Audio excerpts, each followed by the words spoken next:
Look guys, nothing lasts forever.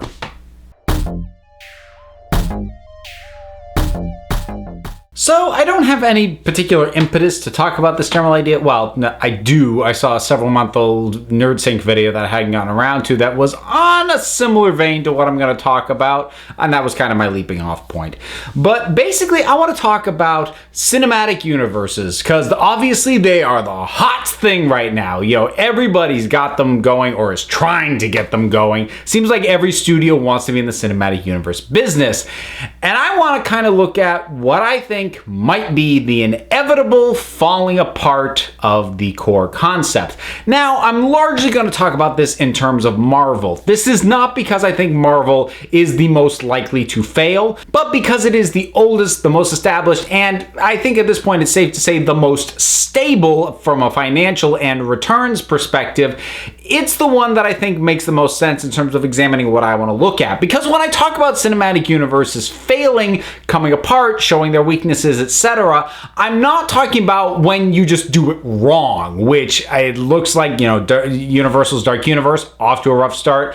I have certainly argued that the DCEU up until very recently was being handled wrong, but that's not what I want to talk about. To make an analogy to something that I don't know very well, which is cars, what I want to talk about is the wear and tear. So like all things being equal, the car that's going to fail first is the oldest one because it's been running the longest, and whatever are the inherent problems with the vehicle are going to happen to that first. So what I don't want to talk about is the car that was simply driven into a tree, because that's not an inherent problem with the car that happened. That's somebody completely not knowing how to work the darn thing. So getting off that analogy, talking about Marvel. Now we have had Marvel, it's almost 10 years now that the Marvel Cinematic Universe has been a thing, and it continues to be a successful thing. And I think it will continue to be a successful thing into the future. But depending on what Marvel does after Infinity War, they could start to see the thing come apart. And where my head got going with this is what was brought up in the NerdSync video, because in that one, Scott talked about specifically comparing the Marvel Cinematic Universe to the Marvel Ultimate Universe. And if you didn't see that video, I'm actually going to link it below because enough of my ideas kind of spawned from watching it that I think it's worth giving it that credit. Marvel's Ultimate Universe was set up basically as a jumping on point for new readers who might be intimidated by decades worth of continuity that was bogging down, well, some would argue bogging down, some would argue enriching the main Marvel universe. Now, the Ultimate Universe lasted about 10 years, and there's a number of things that you can point to as to what ultimately brought down the Ultimate Universe. Scott talks about some of them, but one of the ones that I think he didn't give as much credit as I would give for why the Ultimate Universe ultimately had to be closed down, which is that if the goal was to make it a clean, easy jumping on point, eventually it's just not going to be that anymore.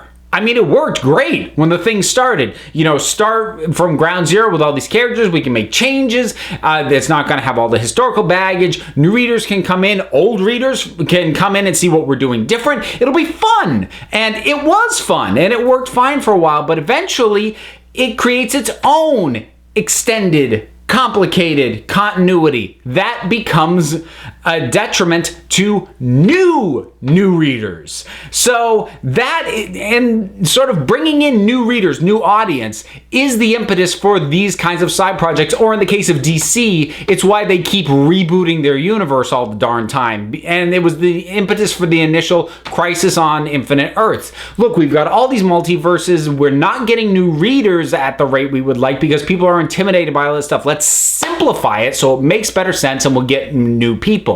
And again, that worked for a while until they felt it got too complicated, and they did Final Crisis, and they did these other sort of events that were tweaking until they finally rebooted it after Flashpoint, and now they're doing Rebirth, and you have to keep cycling through because new audiences are an oddly finite resource. Theoretically, it should be an infinite resource. As a new generation of people become old enough to consume your entertainment, you should never run out of new readers, in theory.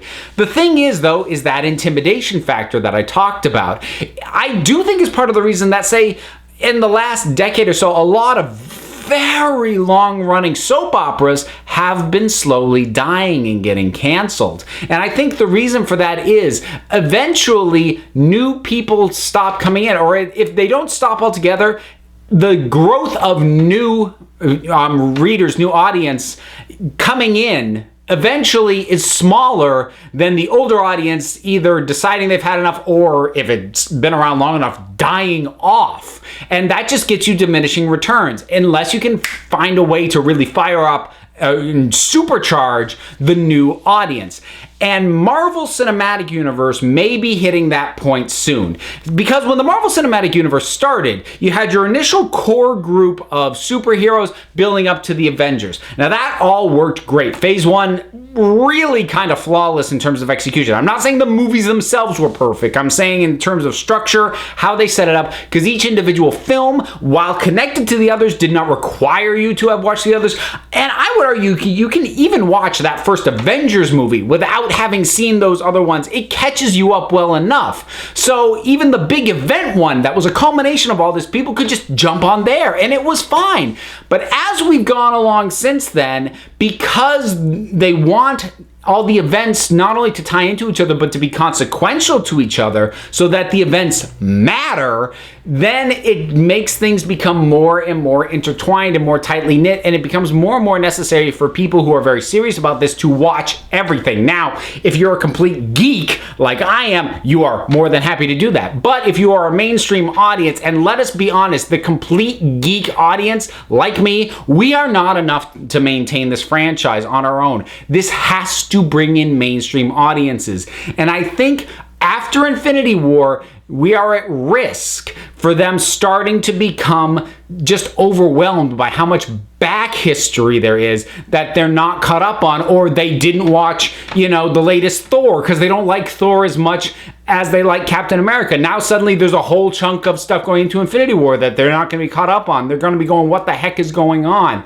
I think there is potentially, depending on how it's executed, a certain amount of backlash that Infinity War might draw from mainstream, more casual audiences, which is the audience that has made this a $1 billion franchise instead of just a several $100 million franchise. Now again, everything I'm talking about here is separate from this concept of superhero fatigue, which is something that gets tossed out around, because I honestly don't think that's a thing. I do think continuity fatigue could very well be a thing. Again, for mainstream audiences who are not willing to put in the investment to watch everything or to read a wiki on whatever they weren't willing to watch in the theater or on Netflix or whatever. And the bigger this universe gets, the more intertwined geeks like me want it to get, but that is potentially alienating to the mainstream customers. And that is where things might start to diminish. Now, this is not necessarily a foregone conclusion. There are ways to mitigate it. I think the smartest thing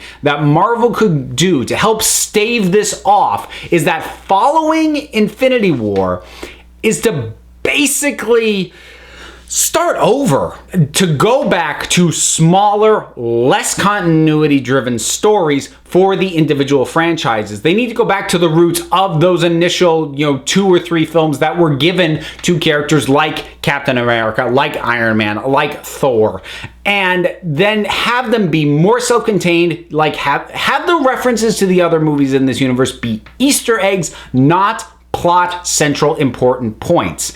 And most importantly, not try and trump or one-up Infinity War in terms of scale or intertwining or the coming together of all the characters for a long time, because they are not going to be able to top it anytime soon. And Infinity War could be great. I hope it will be. But again, I don't believe in superhero fatigue. I do believe in event fatigue, because we've seen it in the comics themselves. I have known more than a few friends who got really tired of the continued big events that were just continuity tweaks or reboots in DC. Marvel has really been overdoing events in the comics lately. They've had like one a year for a while. I think they even had 2 in a year like not that long ago. I can't even keep up with all this. And it's a thing that these publishers, or in this case, in the case of the movies, these studios tend to get wrong, which is that they look at all the money that the big event one, like the Avengers, pulled in and go, great, we'll do big event ones. But the thing is, the big event only works on the foundation of each individual franchise, which needs to be on solid footing in the first place. Or to bring it into the terms of comics, the big events in comics, character deaths, new characters introduced, crossovers, people turning evil, stuff like that, was really only impactful when it wasn't the norm and it wasn't happening every other freaking issue. When the loudest thing you have becomes the normal, then that's it. Everything just becomes white noise as opposed to being a peak to a lower standard volume. Now, this is a case where the realities of movie making might basically force Marvel Films and Marvel Studios to do the smarter thing. And that is that these actors are not going to play these parts forever.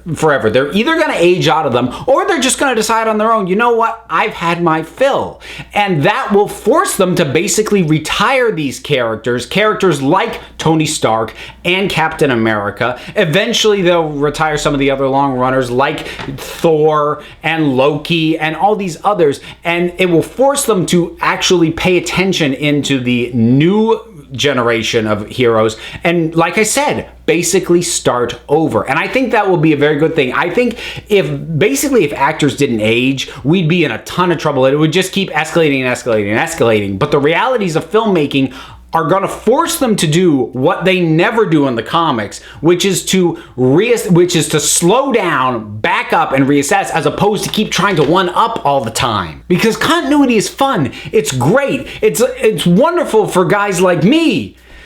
But like I said, guys like me do not make up a big enough chunk of the audience to sustain these movies, and continuity can be a big headache for standard viewers. And continuity can also become just very self-aggrandizing, where you're basically patting, the longtime fans on the back for noticing stuff, going, thanks for sticking with us, here's a cookie, but you're not actually moving things forward in terms of gaining a new audience and keeping the thing fresh and revitalized. Because continuity, cinematic universes have been, I think, a wonderful thing. And I don't want to see it just come apart at the seams because no one's paying attention to the eventual problems. No one's doing the routine maintenance on the car, and no one's, swapping out parts in the engine when they need to. And I don't want them to just drive the car into the ground. To go back to the analogy of the machine that I only partially understand. So those are my thoughts on what might be the eventual demise of the Marvel Cinematic Universe, and by extension, the possible inevitable demise of any successful cinematic universe,